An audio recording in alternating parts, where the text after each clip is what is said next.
Hello once again, my fellow Star Trek fans. I'd like to welcome you to another video. And the last video I did, I was showing you guys the Eaglemoss, the Enterprise D, the Gold Edition.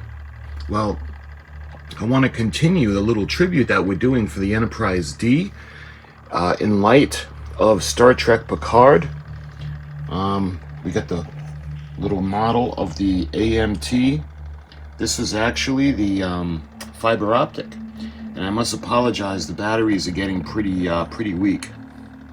That's why it's hard to see the deflector dish and the Picard collectors and the nacelles. This takes 4C batteries, and I actually don't have any more, so you really can't see any of the fiber optic lights on top. But as long as we see that it is the Enterprise D, and she makes a comeback in Star Trek Picard. I'm not going to give any spoilers away, but I just want you guys to know I will be talking about the Enterprise being in Star Trek Picard. She will fire her phasers and photon torpedoes, and she looks spectacular. And zoom in on her back, and you can see all of the many escape pods. Speaking of the escape pods, on this model kit, they were molded into the plastic, so what I did was I actually painted them on. But what I want to show you is the progress on the formerly Eaglemoss, now Fanhome, USS Enterprise NCC-1701-D. This is the build, the Enterprise subscription build, and it's pretty cool. It's a phenomenal model. It's just really great. So I was really worried. You guys may or may not know that Eaglemoss is no longer an entity, and along with them, I thought the hopes of finishing the model were going to be dashed. But luckily, it was sold off, and a company, Fanhome, is actually going to resurrect the build. The website, as of right now, the parts aren't available to distribute, but as soon as I'm able to reorder and get more parts in and finish the model, I can't wait, because it's going to be a spectacular model of our beloved Enterprise NCC-1701-D. So without any more talking or blabbering, let me just take you guys over. We'll take you over to the table that I use for my larger builds, and I'll show you what we're doing with the Enterprise D. This is kind of my table that I do my builds on. All my larger scale builds. Let's see, you guys can see we're doing the Titanic from Agora Models, and we needed to use this table because it's going to be pretty big. And that brings us to the Enterprise. Now, the way Eaglemoss had left off, they would send us packets, and each packet contained a subscription or an issue. And the amount of issues, let's see, what am I up to now? Starting at 1, and I was up to issue number 75. And luckily, the Fanhome website allows you to pick up where you left off, so I can start from 76 on. So I was happy about that, but I kept the cards just to keep track of everything that I was doing. So let's take a look at some of the parts. Let's check out the nacelle. Look how beautiful this is. So you can see, I hope you can see the Aztecing that's on it. Try to get the light to focus on it. And what it is there's a switch on the bottom, and it uses a button battery. And when you put it on, it lights up, and we got the blinking light.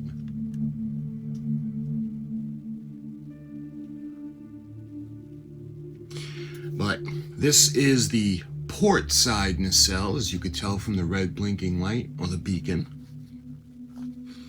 And we've got the Picard collector in the front, and the blue parts that go all the way around to the back.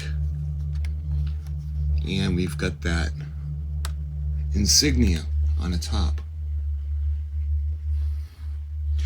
And we got a switch. With the way it's looking for the whole model is we're actually going to have to, more than likely, just go switch the whole thing on individually in all the different sections. Both nacelles will have a switch. You know, we're going to have to just put batteries in the whole thing and then just go put the switches on. I thought about how I could actually plug it in, but I don't know. It won't be worth the aggravation, and I don't want to ruin it. So we're going to have to leave it the way it is, and we're going to just have to put batteries in it. So this is the port side nacelle. We got that. To a lesser degree, this is one of the last things that I was working on. Was the frame to the bottom of the secondary hull. And we put in one of the circuit boards.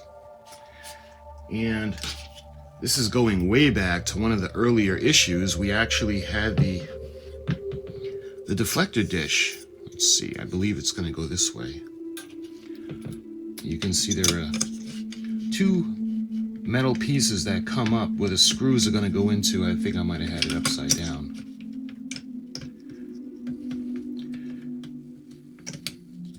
Yeah, I think it's going to go like that.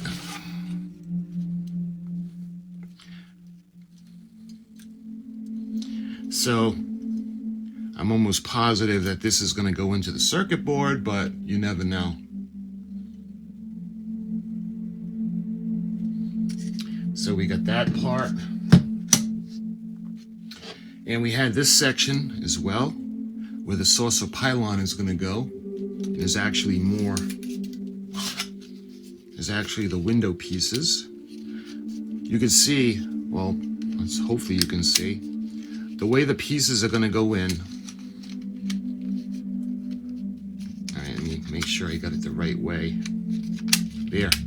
When the pieces go into the windows, they automatically put ones that are on and off to make it screen accurate. The way that they have you do to keep this in place is not to glue it. There's no gluing on this model. We actually put a reflective backing on it, and it's all held in place with screws, and then this goes into the circuit board, and as a result, it'll light. Now this is for the top of the secondary hull, and you can see, this just came off, so the magnets. Let me show you guys how this is going to go on, kind of like that. So again, this is one of the pieces we were working on just before Eaglemoss closed. And hopefully you can see the amazing looking Aztecing. Okay, this is like I said, this is one of the pieces that we were working on, along with the bottom of the secondary hull. And again, another one of the pieces that we were working on previously of them closing would be the secondary hull. And it's not all down yet, because there are still pieces that need to go in the back to hold the skin on the ship down, but I hope you guys can see the Aztecing. It's really pretty.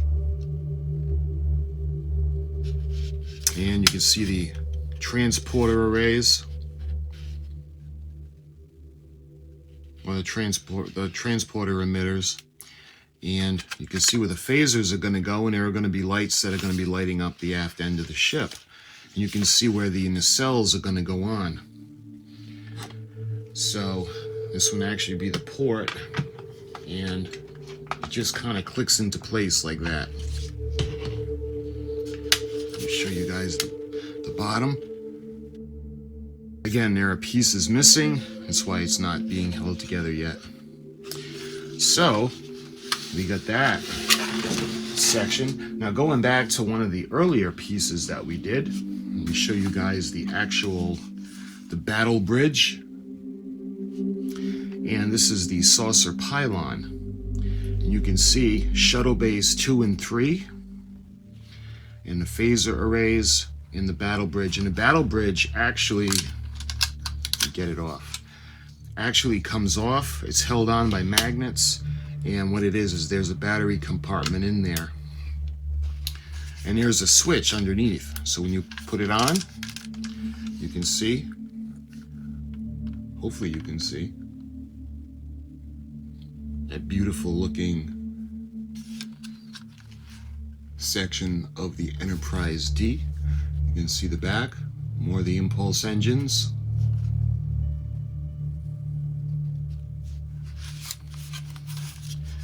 See all the lights. So that looks really cool. And again, another switch. So all these sections are going to have switches to go on and put them all on. All right, let's put that aside here. And that'll bring us to the big piece that we've been working on in this section. And will bring us to the primary hull. Now, when it comes to the primary hull, it was just one big frame, and you had a lot of the, I call them pie pieces. They were a metal frame. They were held together by screws. And then eventually there were skins or plates that would be put onto the screws, and inside, underneath, they had the same kind of lights that I showed you in the other section, and the reflective plates that goes on and holds them in place. So let me show you the top side. So hopefully you can see that. Absolutely gorgeous. You can see the transporter emitters, transporter arrays. You can see the phasers, they look great. It has the Aztecing that's on it. It doesn't have any of the registry markings yet. It doesn't say NCC-1701 or Enterprise, but I mean, this is so cool. And this model is going to be amazing when it's finished. That's why I'm so happy that Fanhome decided to pick up the kit. And on the bottom, you can see the bottom of the saucer section with the windows. So let's go ahead and light it up. Again, it's got the battery pack, and there's a switch. And when you put the switch on, that lights it up. And let's see if you guys can see the impulse engines are lit up, and the blinking beacons aren't in place yet. But let's try to get it so you guys can see the windows. And on the bottom, that looks so cool. And let's put it over so you guys can see the top. And look at that, huh? Let me try putting the lights off so you guys can actually see it. Let me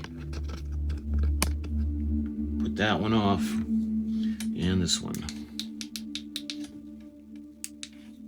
And check that out.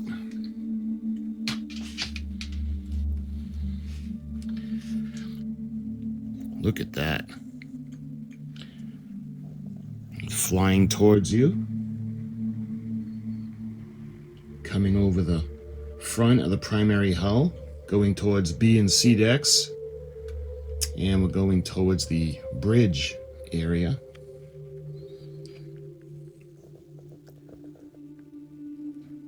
You can see all the windows, the phaser arrays.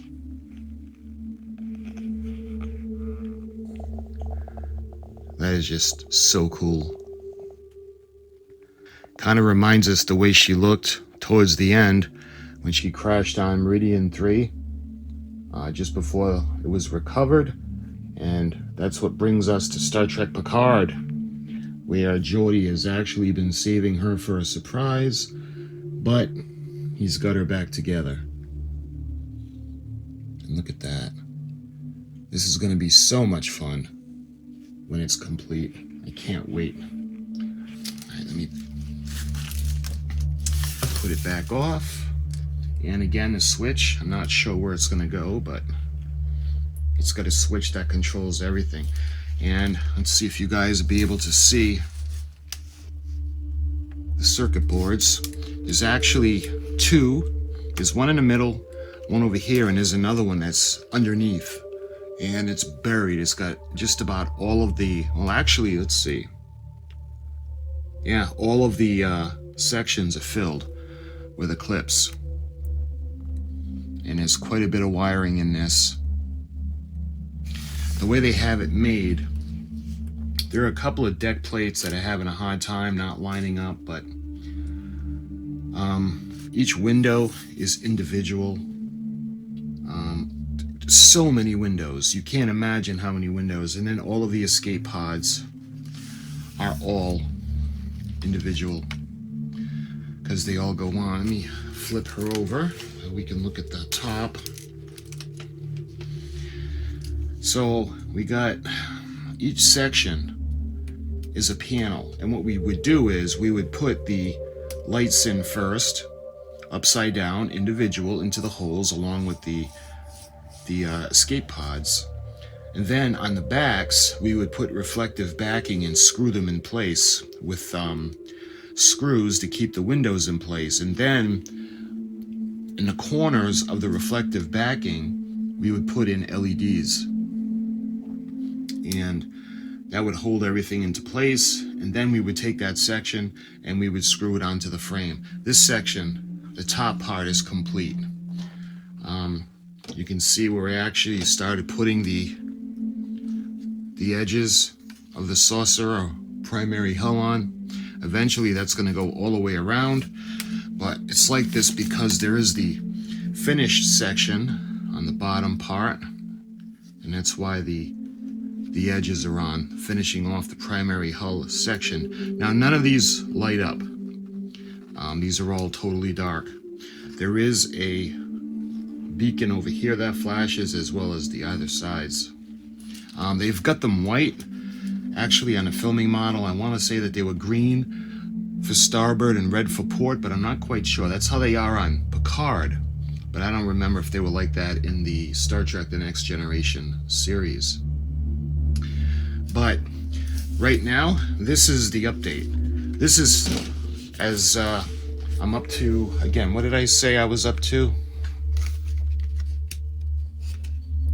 I'm up to issue number 76. And I think there are 125 or 130, somewhere around there. So as soon as Fanhome gives me the notification where I can order the kits and resume building this wonderful model, I will definitely let you know. But in light of Picard bringing back the glorious Enterprise D, she's beautiful. She's my favorite ship of all time, second only to the NCC-1701 in a refit. So my friends, thank you for watching, and I hope you love the D as much as I do. And if you haven't checked out the series finale of Picard, you really owe it to yourself to check it out. All right, my friends, till the next video, I'll talk to you soon.